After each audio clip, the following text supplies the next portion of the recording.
Prej orës 5 të mëngjesit së kësaj të enjte, niveli i vjosës ka arritur në kuotat 7.2 metra mbi nivelin e detit, çka ka bërë që vjosat të dalin nga shtati dhe të përmbyti pikërisht tregun e Gjës së Gjallë.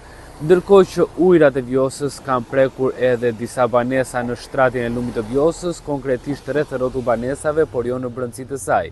Vazhdon ende monitorimi nga emergjenca civile të bashkisë të prefekturës, por edhe të Ministrisë së Mbrojtjes për të parë vimësinë e kësaj situate.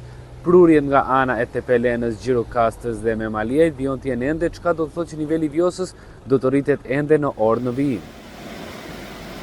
Kështu lumi vjosa ka dalë nga shtrati, pikërisht në zonën e tregut të Gjës së Gjallë, poshtë urës së Semifolit. Niveli i lumit ka arritur në 7.2 metra, çka ka bërë që 3 banesa pranë urës së Semifolit të jenë të përmbytura.